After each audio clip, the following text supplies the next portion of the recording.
Sejam bem-vindos a mais um vídeo aqui no canal O Saquarema. Eu me chamo Thiago Araújo e hoje a gente vai falar um pouquinho dos problemas do parlamentarismo monárquico e por que que eu não apoio.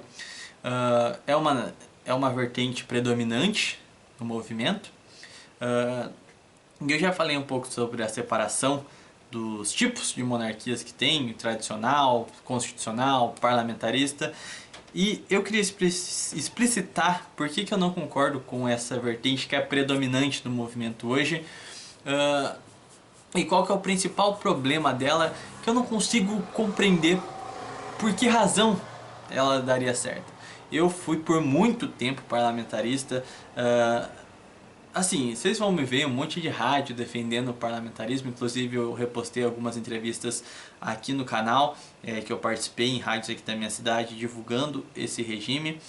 E bom, qual que é o grande problema do parlamentarismo? A gente diz que o parlamentarismo monárquico é superior ao republicano porque poderia ocorrer um problema intrínseco no republicanismo parlamentar, que é o chefe de estado ser de um partido e o chefe de governo ser de outro completamente oposto e acabar se bicando e não sair nada disso. Bom, isso é verdade, é um problema intrínseco do parlamentarismo republicano, mas isso não quer dizer que o parlamentarismo monárquico não tenha os seus problemas também, né? O principal deles que a gente vê é que o parlamentarismo ele é uma porta aberta para a aniquilação da própria instituição monárquica. Porque a gente vê países como Japão, Suécia, onde literalmente o imperador, o rei, não tem poder algum, não tem mais as funções do quarto poder, ele literalmente é só um representante do país e só. Ele não pode fazer nada, ele não tem poder algum. E como que chegou até esse ponto? Como que eles utilizaram completamente o monarca? Esse que é o ponto. A partir do momento que você abre a porteira para as reformas liberais, é óbvio que isso ocorre. Muitos chamam monarquia parlamentarista de república coroada, e eu tenho que concordar. Qual que é a diferença da dinâmica? Por exemplo, a gente tem casos como a Inglaterra, por exemplo, que a rainha tem os seus poderes. Mas o parlamento criou tantas amarras para a rainha poder exercer as suas funções, existem tantas cláusulas, tantas minúcias, que basicamente virou um jogo de comadre. Ela só pode usar os seus poderes basicamente quando tem aval do próprio parlamento. Sendo que o poder, o quarto poder, não é justamente ser vigilante aos demais poderes. Como que ele vai exercer? Essa que é a parte, essa é o argumento principal da defesa do regime monárquico. O monarca vai ser um representante do povo e um defensor natural dele. Como que ele vai defender o seu povo se ele está sendo constantemente limitado por um parlamento?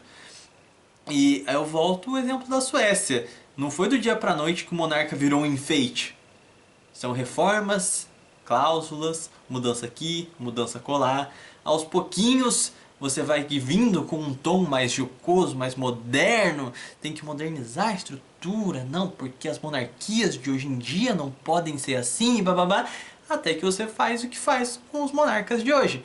Não tem poder algum, e isso acaba por criar justamente a argumentação republicana necessária para a implementação desta. Vai falar, bom, a gente está sustentando e ele faz o quê? Não faz nada. Ou seja, o próprio parlamento aniquila com os poderes do monarca, para na sequência vir os republicanos e apontar, olha, não serve para nada, não faz nada, não tem poder algum, por que a gente tem que sustentar? Ou seja, e nesse ponto realmente faz sentido, porque eles não têm poderes como na questão da Suécia. Eu não sei como ainda não virou uma república lá, é mais uma questão tradicional mesmo, de herança, mas como vai ser daqui a algumas gerações? Que segurança que o regime te traz? Basta uma revolução cultural no país e cai. Porque os republicanos vão falar, o monarca não serve pra nada. Aí você vai ver, realmente o parlamento acabou com todos os poderes do monarca. É muito perigoso pensar em parlamentarismo, principalmente no Brasil. Pensa uma restauração hoje e a gente vence um plebiscito, vamos lá pela margem institucional, e aí vem uma Assembleia Nacional Constituinte. O que você acha que vai acontecer com o nosso monarca, com o nosso imperador? Você realmente acha que vão deixar nos moldes do século XIX? É óbvio que não, vai vir um discurso que não, aquilo lá era no passado, né? A gente tem que dar uma modernizada, tem que pegar os tempos atuais. E aí começa a tolher aqui, criar, ó, você só pode destituir o parlamento nessa, você só pode exercer seu poder esse aqui, nessa, sobre essa circunstância. Vira o que aconteceu na Inglaterra. A rainha só exerce o poder dela quando depois de já ter um prévio acordo com o parlamento. Ou seja, o parlamentarismo é justamente uma forma de você deixar o monarca refém do parlamento. E não faz sentido porque o argumento monárquico é justamente você equilibrar as forças aristocráticas no bom sentido e as forças democráticas. Então aquilo que a democracia falha é onde a aristocracia vem e consegue retirar esses malefícios. E é justamente isso que o parlamentarismo retira. Ele impõe a força da democracia liberal, que é por si só um charlatanismo gigantesco, que é quem consegue ser mais canalha, quem consegue enganar melhor os eleitores, leva. Bom, eu não entendo por que o parlamentarismo daria certo com uma república ou com uma monarquia, sendo que ela simplesmente, ao meu ver, me soa muito como um processo de transição para a própria república. Porque o parlamento vai ter poder demais a ponto de conseguir ir limitando, cortando as asas, cortando os poderes, até que chega um ponto que o republicano vai poder falar de boca cheia, a gente está sustentando um cara que não faz nada e não vai ter como retrucar, porque o parlamento realmente criou um cenário desse. Bom, eu vou ficando por aqui. Eu sei que esse vídeo vai gerar uma crítica gigantesca, mas um último ponto que eu gostaria de falar é não, é só ter base no parlamento para não deixar que esse tipo de coisa vá pra frente. Eu duvido que você consiga criar uma base sólida e concisa durante séculos num parlamento. É impossível. Política vive de momento e vive de enganar a população, principalmente no sistema liberal. Uma democracia orgânica até dá para conversar, mas mesmo assim tem suas falhas. Então, não tem como criar um sistema estável nesse sentido.